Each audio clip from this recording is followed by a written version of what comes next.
Act 1 is your setup and preparation for Act 2. You're giving your audience in Act 1 everything that they need to know about the characters in the world that they live in. It's their normal life, and this is the goal that they set out to achieve. Now remember, in the Act 1, you're introducing everybody, you're introducing the world, and you're also creating the inciting incident. They have to respond to something that's happened. Act 2 is all about their journey of overcoming the obstacles to get to their goal. They're in a new world, they're in a new mindset. And then Act 3 is what happens when they do or do not reach their goal. Think of a stunning ending to Act 1 that hurls us into Act 2. The world of Act 1 is gone and we're into this new reality, and if we can get hurled into it, even the better. And Back to the Future, what happens? He jumps in the car, he goes 88 miles an hour, I think it was what the speed, and boom, we're in Act 2, and instead of the year 1985, we're in the year 1955. Act 2 being a stark contrast to Act 1. Traditionally, in the very midpoint of your story, now remember, I've talked to you about as long as the sequences work and you've got the audience's attention, you're gold. But traditionally, at the very midpoint of the story, something significant is happening. Your characters are in a very, very good place, or they're in a very, very bad place. And if you wanted to think of it this way, you could insert that in the middle of Act 2. So Act 1 is the first 25% of your story. Act 2 is the next 50% of your story, and Act 3 is the last 25% of your story, making 100%. At the midpoint of your story, you could see that actually as an end to say Act 2A. So you could do Act 1, Act 2A, Act 2B, Act 3. Now you got 4 acts. You see, that's how some people see it. The way I see it is you have Act 1, you have Act 2 divided into 2 components, Act 2A and Act 2B, and then there's something happening in the midpoint that separates Act 2A from Act 2B, and then you got Act 3. People have seen 5, and people just build sequences, whatever floats your boat.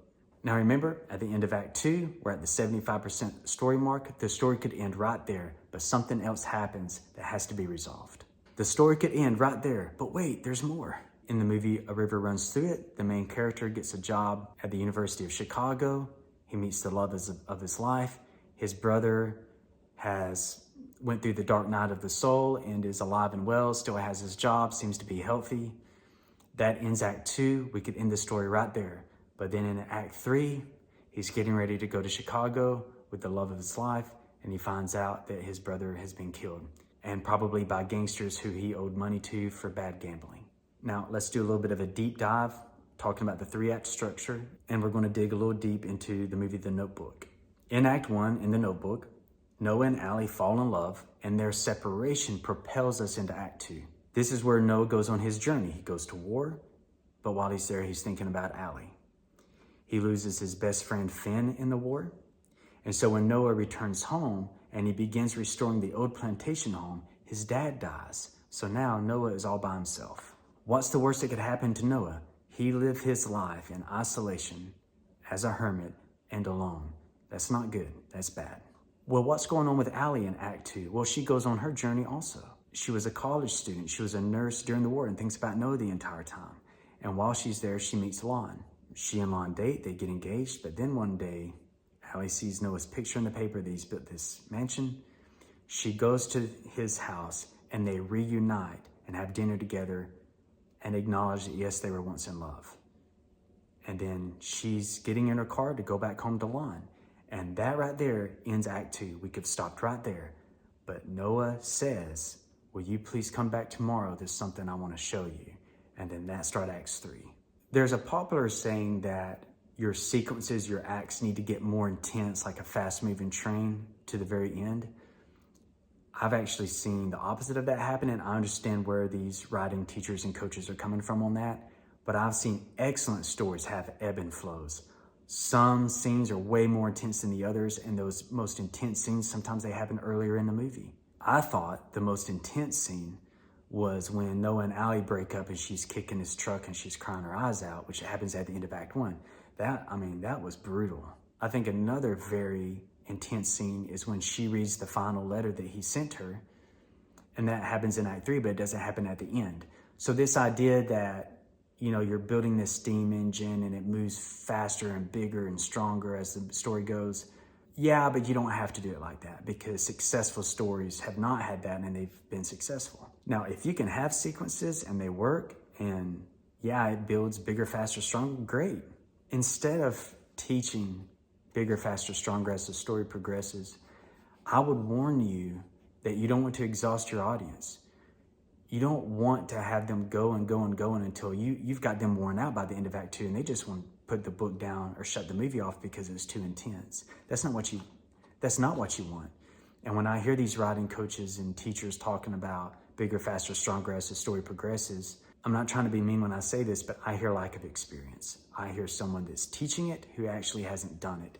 And I will confess to you that is why I ended up doing this writing course, is because I was reading these books on writing and I could tell they're regurgitating theory and it's not based on experience. One of the most famous books on writing there is, and I'm not going to say his name and I'm not going to say the name of the book, he's never written a book in his life. The only book that he's ever written has been a book on writing. I'm not trying to be a smart aleck, but this is a real situation here. The amount of courses that I've seen online and books that I've seen about directing movies, and they haven't directed anything. They got their bachelor's degree in cinematography or directing at a really nice school, but they've never directed anything other than their student film. Be careful who you listen to. Act 3 is going to be the most meaningful act. Wonderful ending. It doesn't have to be explosive, but it has to be meaningful. It has to change the audience. They need to put that book down or walk away from that movie screen and just be speechless. Wow, what an ending. Like that was really something. I remember I was a teacher in Texas, and I let her get away with it because I understood, because I'm an avid reader. And she was reading the book Dear John by Nicholas Sparks, and she was really into it. And I saw her reading that book during every break in class for days. I remember when she finished it, she set the book down and just kind of stared off into nothingness. And one of her classmates said, "So-and-so, what's wrong?" And she just started crying. And she said, "He loved her so much."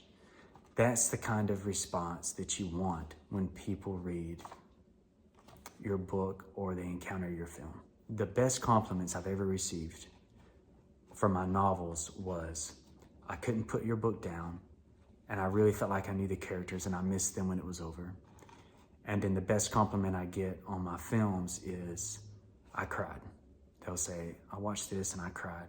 I watched this and it reminded me of the journey that I went through and I cried." Those are great compliments. Those compliments mean more to me than a 5-star review from someone that I don't have a chance to speak to. If you have a meaningful and satisfying ending, you can have a slow Act 1.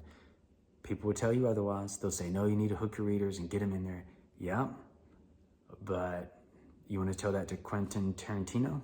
Most of his movies have a very, very slow beginning, but they crescendo and they get everything set up, and boy, you can't wait for Act 3. Pulp Fiction, Inglourious B, and you'll know what I'm talking about. I can't use the word B because the videos could get flagged for profanity. Once Upon a Time in Hollywood. I can't tell you the number of people who said they hated Once Upon a Time in Hollywood. It didn't make sense. Well, it's because they weren't familiar with the Manson story. They weren't familiar with the golden age of Hollywood. And yeah, Once Upon a Time in Hollywood is a super long movie, and it has a really long, dragged out Act 1. But I like Quentin Tarantino's movies, and I know what he does. He does that in Act 1, but oh boy, he gets you ready for Act 3. And I love his movies. But the point is, you can have a slow Act 1 if it's keeping people's attention and getting everything set up, but you really got to deliver on that Act 3. You've got to.